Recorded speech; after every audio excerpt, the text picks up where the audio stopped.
When I was assigned the assignment partnering with teachers, my first thought was to create a website. I chose to create a website because I felt that as a digital platform, a website would be the best way in order to get the most information to a parent or guardian of my students.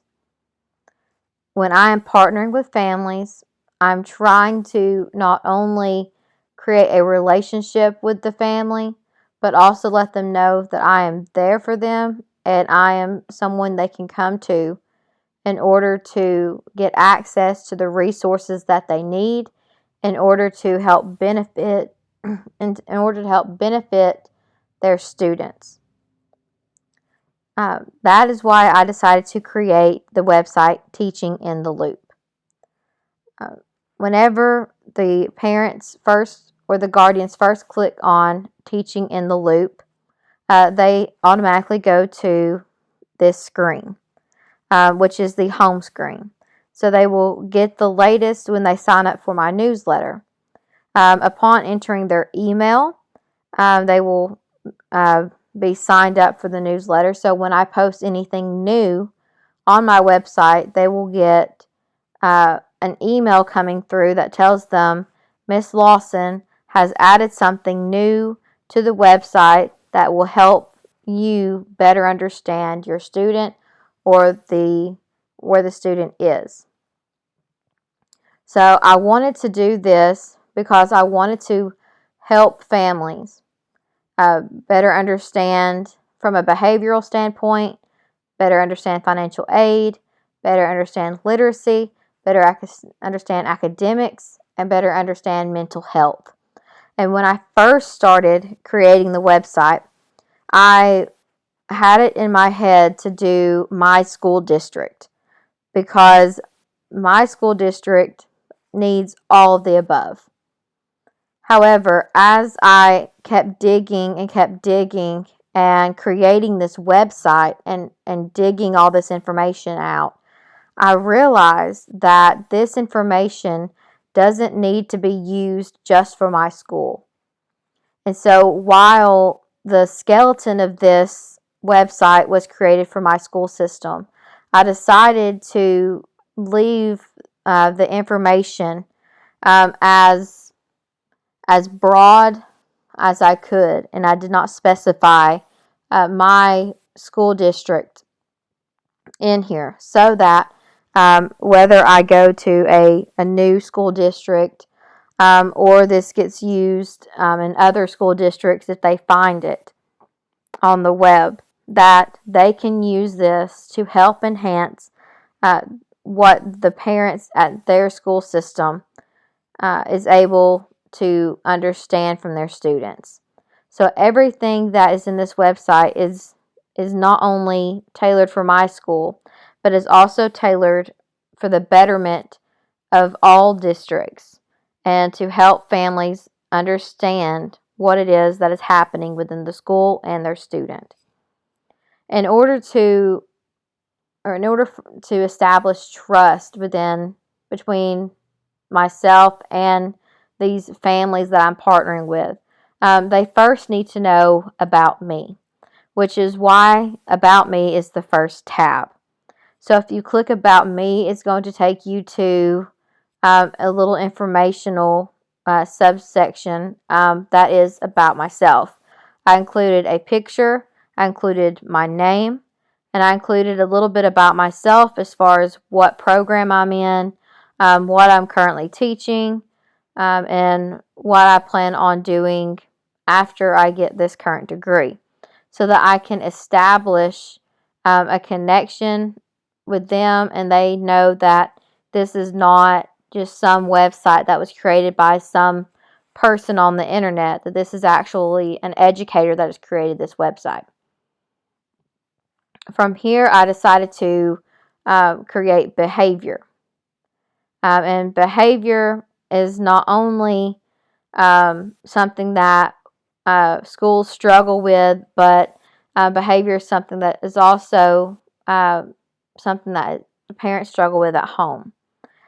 And so I created a behavior front page where it not only talks about behavior and how students are different today than they were, but I also included a video about the adolescent brain and how we can better understand their behavior. In order to include videos, or the reason I included videos is because sometimes it is better to be able to watch and listen and understand than it is to read and try to understand. So I have included not only written excerpts, but I have included graphics and videos in order to help the parents understand what it is that this website is for. So after they have gone through behavior, then I have created 3 subcategories: step discipline, PBIS, and resources. We will start with step discipline. Step discipline is used in my school system as the way that the students are disciplined for negative behaviors. And it starts with anything from a redirecting the behavior of saying, Tommy, sit back in your seat until you're called on, or don't yell out the answer, raise your hand, and once I call on you, can give the answer. A simple redirection, all the way to the last, which is a referral. And the referrals are where the student has done something, is either a repeated offender of doing some type of action that is a negative behavior, or doing something that is so offensive that it requires an automatic office referral. And these office referrals are given to the administration and can end up going with either a in-school suspension, which is an ISS, an out-of-school suspension, which is an OSS, or a tribunal hearing, which is where they go in front of a board and are given a punishment respectful of what it is that what crime they have committed. And while I have this graphic that kind of explains it, the explanations are very simplistic. So to help the parents better understand what it is, I broke each of them down and gave a more in-depth explanation as well as examples to help the parents understand what exactly it is that each of these mean.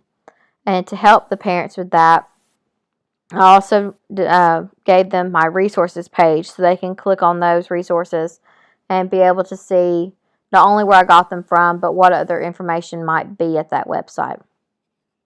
From here, we go to PBIS. PBIS is a word, or is a group of letters that's thrown around on numerous occasions, but a lot of parents don't actually know what PBIS stands for. And so on this link, I really wanted to have that be the centerfold for the parents to look at. So when they first click on that, they're going to see that PBIS means positive behavior intervention and support. So instead of negative interventions such as paddling back in the which was ended really in the early 2000s, early to mid 2000s, we now have a new behavior plan in place, which is the positive behavior intervention and support system. And so a lot of parents do not know what that is. So I have it right here for them to understand what it is, as well as what is PBIS. I have a video explaining what that is as well. And these are created to help the parents better understand what that is. From here we have resources. Resources are, these resources page are what I really want the parents to focus on. Yes, I want them to get all that information from those other websites, or from those other subsections of the website. But the resources page is what's really going to help the parents the most, because this is a list of articles and videos that parents can click on and go to, and they can read different ways that they can help their students or watch videos in order to help their students or better understand their students. And this is what this resources page is for. And so for the resources for behavior, I have articles, and these articles are anywhere from parent involvement being a key success for students, 20 ways you can help your child succeed at school, behavior assessment plans and positive supports, how parent involvement leads to student success, breaking the behavior code, all of these. And if you notice, the title of the article is going to be this first bullet, and then the sub bullet underneath it is going to be the website. So if you click on any of these, they're going to send you straight to that website for you to look at. Along with articles that parents can read, I also have videos. Most of these videos are going to be off of YouTube. And these videos I found to be very enhancing and understanding what good parenting techniques are, how to get someone to open up to you, especially with teenagers. A lot of them feel like they need to bottle up what it is that they have been feeling. And for them, they need to have parents and teachers both need to be able to get the student to open up in order for us to learn, why is this student having this behavior problem? Or, what can we do to help the student better achieve in life? And so I have these videos and articles that would be good resources for that. From behavior, we have financial aid. Financial aid, especially in 12th grade, that's the year all the students are applying for colleges, and they're really kind of seeing what it is that colleges cost, because colleges are very expensive, and so students need financial aid.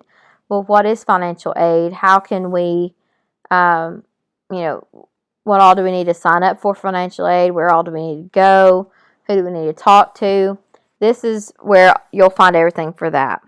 So for financial aid, we of course have our home screen for financial aid. It's going to break down what financial aid is. Anything from telling you what FAFSA is, what ways you can acquire scholarships, where to go for those scholarships. This is going to give you a brief rundown of what exactly it is that we're talking about in each of these subsections. And for the subsections, it's broken down into 4 subsections. So we have a subsection on scholarships, on FAFSA, on college, and on resources.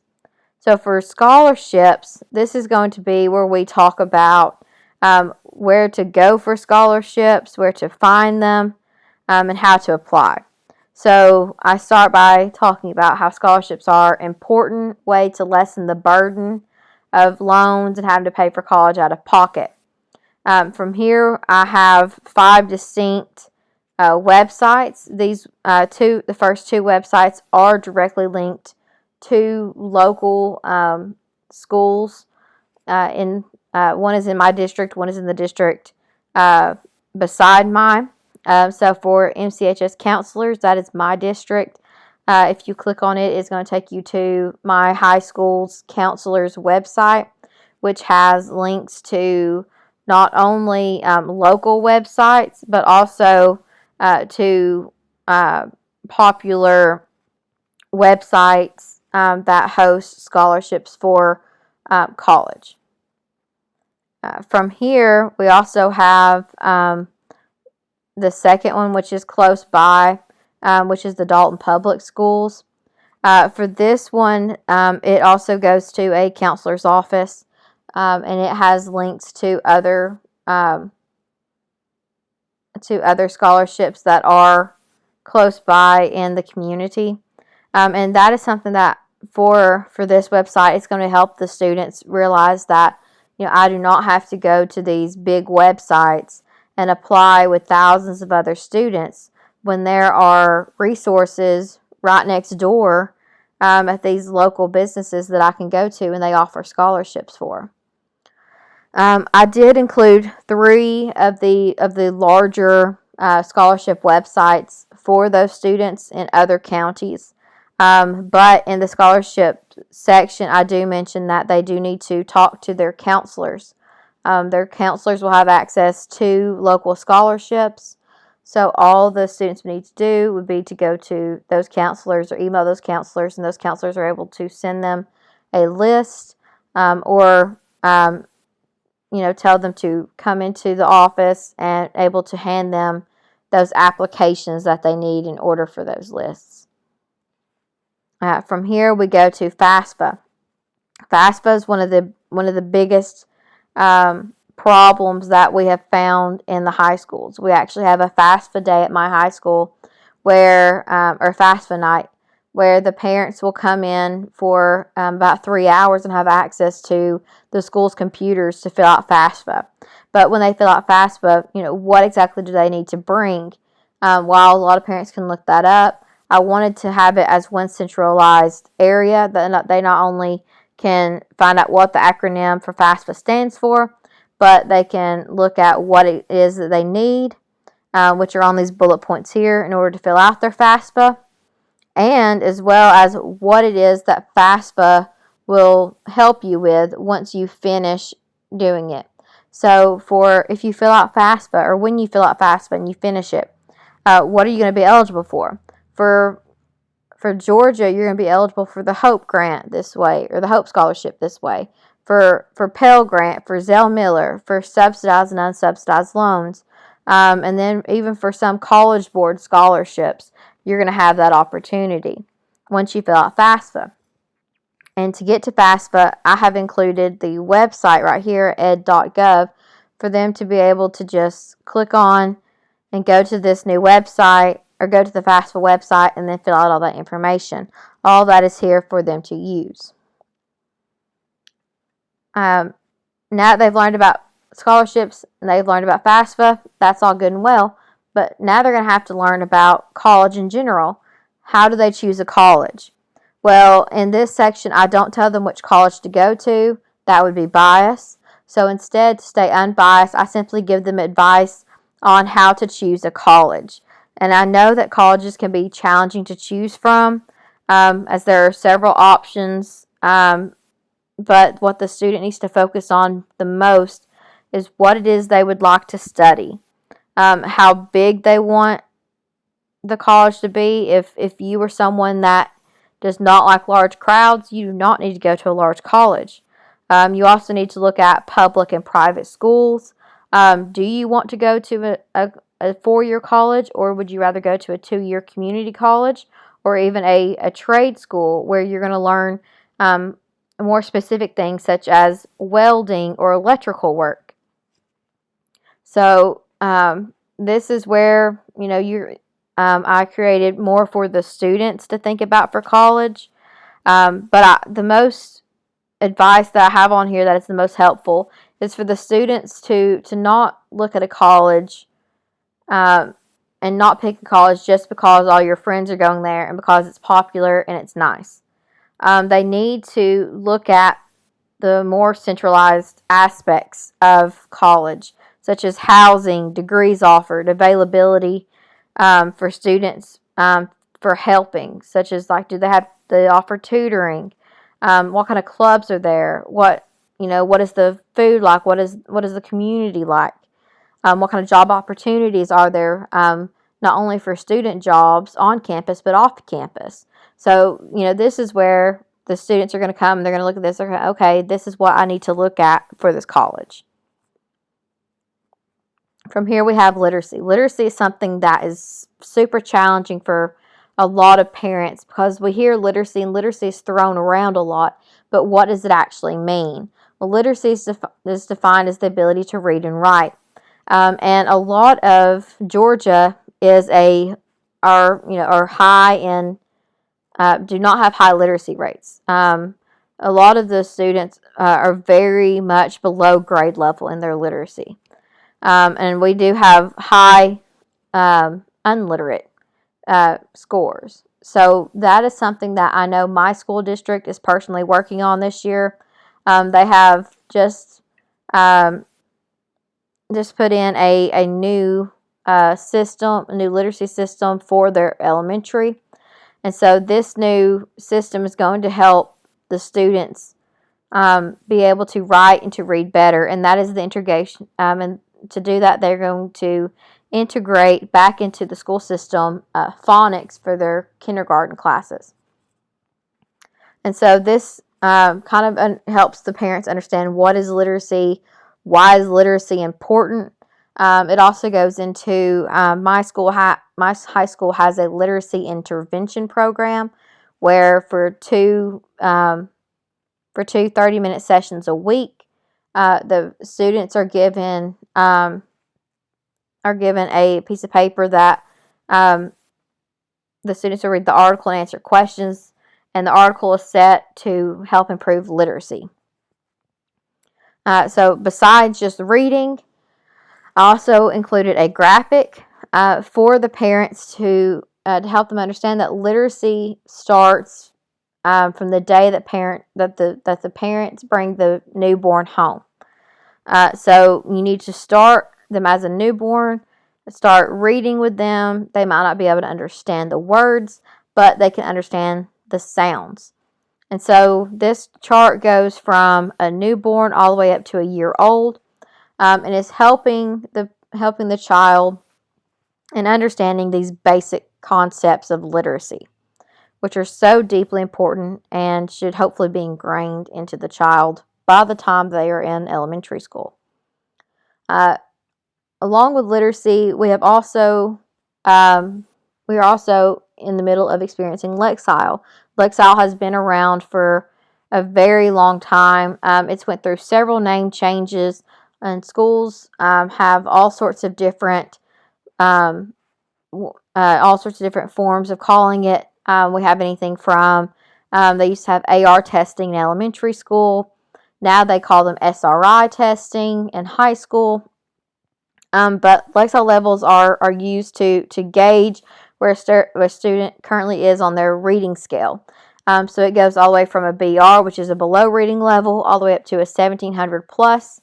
And a 1700 plus is the highest the student can go in the Lexile reading level, which is the Scholastic Reading Inventory, is what SRI stands for. And that is the what is used in order to get those Lexile scores. So the students will take a SRI test 3 to 4 times a year. And we should be seeing a growth in literacy on each of those SRI tests. To help parents better understand what are Lexile levels and if they're important, I also have a YouTube link for them to watch. Along with this, I also have other resources, including articles such as literacy, so the importance of literacy, challenges confronting high schools with adolescent literacy. I have articles on Lexile levels, so ways that these articles are put in here, and most of them are how parents can support readers and strategies for not only the students but the parents to help the student improve their reading levels. From here we have academics. Academics are important. They are what make up the school system, and they are the utmost importance for students and parents. And academics are what determine your grade point average, which is looked at whenever you are applying for colleges. And so to help students with that, I have included a tutoring section. Most schools offer after-school tutoring, but especially with the virus now, a lot of schools and a lot of parents and students are having problems with tutoring. So I've included a list of websites and YouTube places on YouTube for parents and students to go on to learn different forms of academics, anything from science, math, history, or English.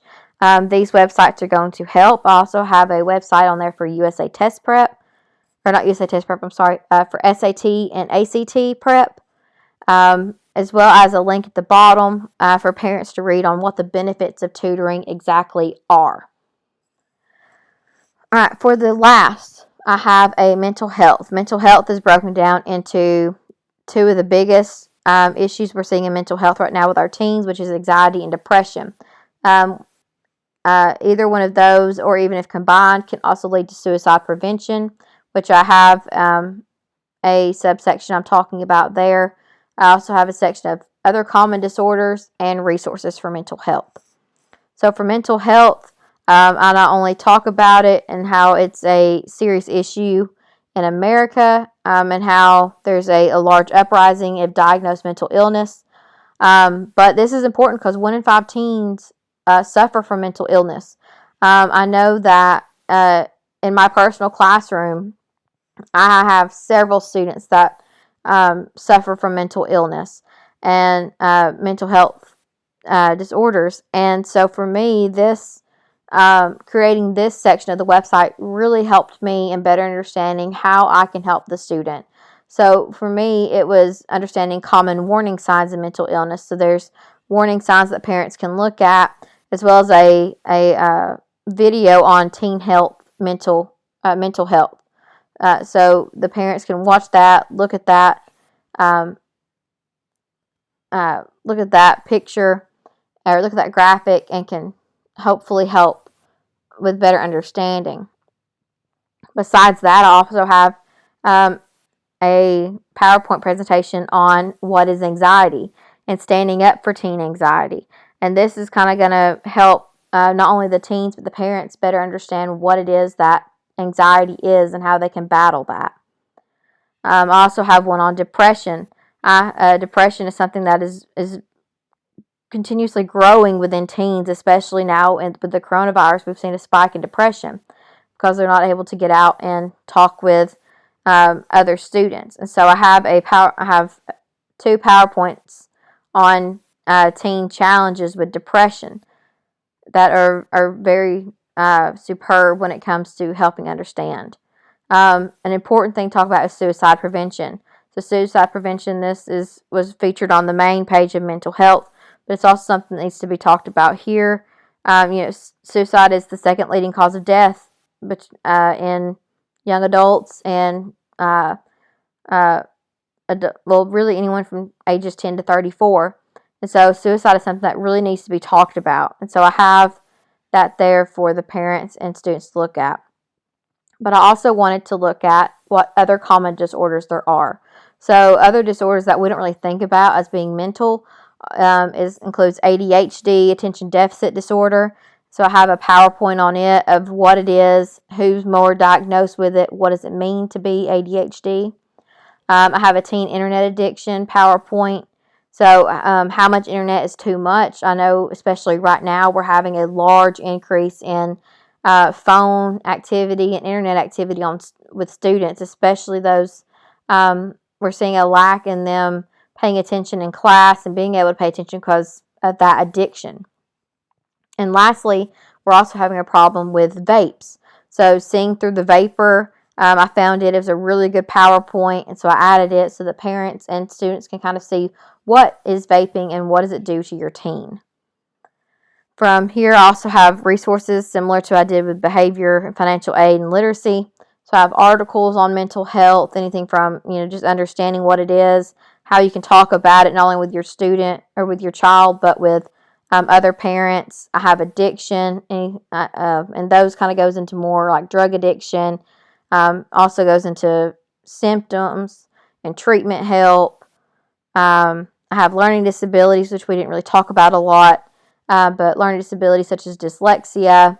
And then I have the videos as well, and that goes into those 3 article subjects. In order to get feedback, I chose to do a survey. And my survey is 10 questions. It's anything from was this website easy to navigate? And how was this website, or is there anything you would like to see added to the website, or anything you would like to not see on this website?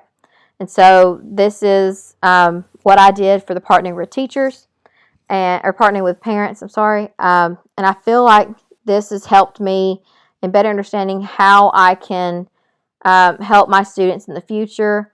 And I hope that this is a good resource for the parents to use for feedback. I sent it out. I didn't get a lot of feedback back from it, but what I was able to receive was all positive. I did have one constructive response back where the parent was wondering if I could put in some information about the coronavirus, as far as, what can I do, um, to help my student with the anxiety that's come from the coronavirus. So, as well as like what activities can I do with my student, or what activities can my student do to help tackle their anxiety of not being able to go out and do what they want. And so I plan on hopefully adding that here soon. From my understanding, everything else has been positive. So I hope that this helps, not only in the future, further supporting my students, but I hope that it helps further support the learning community as a whole, and can be used across the curriculum and across the counties, to kind of bring the learning community together. And I don't know, this has just really helped me in developing an expertise regarding, advancing instructional concepts